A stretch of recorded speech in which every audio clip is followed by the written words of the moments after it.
अमृत के धार के हो के तनो पियाई एगो माई बिना। अमृत के धार के हो के तनो पियाई एगो माई बिना। कैसे करे जवा जुड़ाई ए भाई एगो माई बिना। कैसे करे जवा जुड़ाई ए भाई एगो माई बिना। करे एहसान माई दुनिया देखाई के हो। करे एहसान माई दुनिया देखाई के हो। बोले बतियावे अउरी चले के सिखावेली हो। बोले बतियावे अउरी चले के सिखावेली हो। मिल जाई अन्न धन मिली सुख पूरा। मिल जाई अन्न धन मिली सुख पूरा। माई के दुलार बिना सब कुछ अधूरा। मिल जाई अन्न धन मिली सुख पूरा। माई के दुलार बिना सब कुछ अधूरा।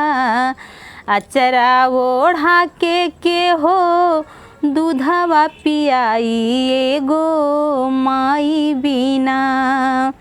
अचरा ओढ़ा के हो दूधवा पियाई एगो माई बिना। कैसे करे जवा जुड़ाई ए भाई एगो माई बिना। कैसे करे जवा जुड़ाई ए भाई एगो माई बिना।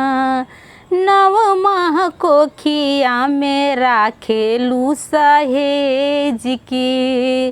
दिहलू जनमवा माई सारा सुखवा तेज के।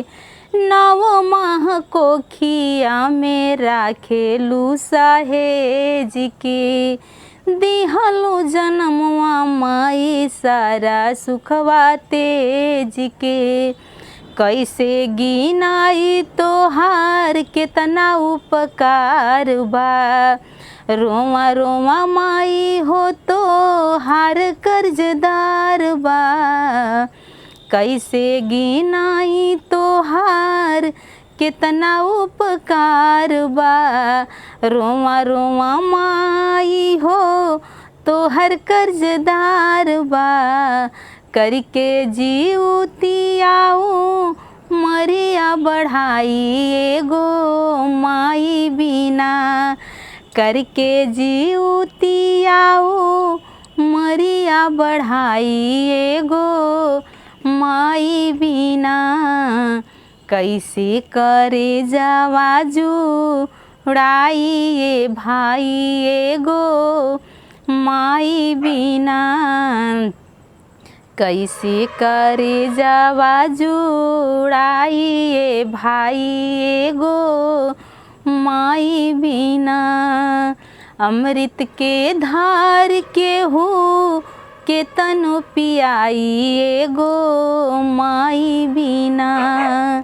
अमृत के धार के हो के तनो पियाई एगो माई बिना। कैसे करे जवा जुड़ाई ए भाई एगो माई बिना। कैसे करे जवा जुड़ाई ए भाई एगो माई बिना। तो ये गीत आप सभी को कैसा लगा? आप सभी से रिक्वेस्ट है कि कमेंट के माध्यम से बताने का आप लोग कष्ट ज़रूर करिएगा।